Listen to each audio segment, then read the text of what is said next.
রাধে রাধে বন্ধুরা, কেমন আছো সবাই? আমি ভালো আছি। নতুন একটা ছোট্ট ভিডিও নিয়ে তোমাদের কাছে চলে এসেছি।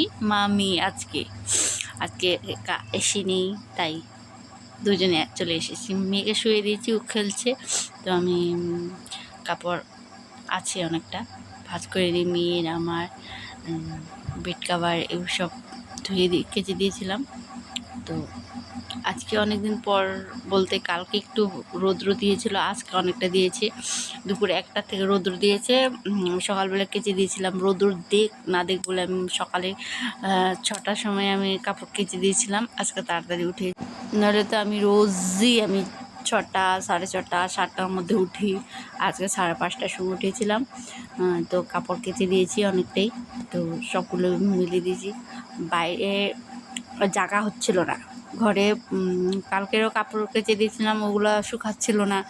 তো ওগুলো ভাই করে দিয়েছি। তো অনেকটা জায়গা খেয়ে নিচ্ছে। আমার আরও ছিল কাপড় কাচা, আমি কেচি নি, মেলার জায়গা নাই সেই জন্যই। তো দেখছো মেয়ে একটু একটু খেলে আবার কান্না করতে খুঁজে, কেন আমি ওকে কুলে নিতে লাগে। তো ওভাবেই কাজ করতে হয় আমাকে। এখন তো কিছু কাঁদছে না। আমি এই বিছনা থেকে এই রুমের থেকে একটুখানি আড়াল হয়ে গেলে ও কান্দা শুরু করে। তো এনি টাইম ওর সঙ্গে থাকতে হয়। তো ওই জন্য আমার ভিডিও বানানো সম্ভব হয় না। কী করে হবে, ছেলে বাচ্চা নিয়ে হয় না। অনেকটা খারাপ দিন যাচ্ছে বলতে গেলে, ভালো দিনও যাচ্ছে, কেননা মেয়ে আছে, আমার টাইমটা কেটে যাচ্ছে।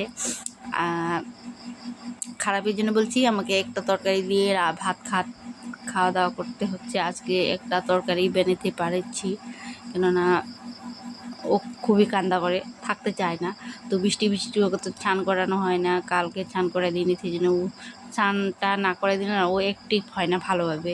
ওকে কাপড় ভিজিয়ে মুছিয়ে দিলে হয় না, ওকে স্নান করাতে হয়। সেই জন্য আজকে দুপুরে 1টার সময় আমি ওকে তাড়াতাড়ি আগে স্নান করে দিয়েছি, পরে জামা কাপড় মেলে দিয়েছি। বা যতটা ঘরের ভিতরে ছিল অতটা স্নান করার পরে ভাই করে দিয়েছি।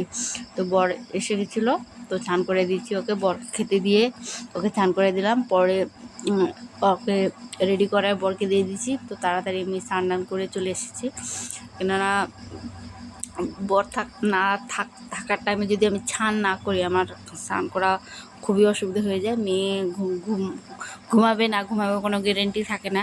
যদি না ঘুমায় আমার তো স্নান হবে না। তো আমি স্নান ছাড়া তো ঘুমাতে পারবো না রাত্রে। মেয়ের আর আমার একই অবস্থা, তো স্নান ছাড়া তো হবেই না।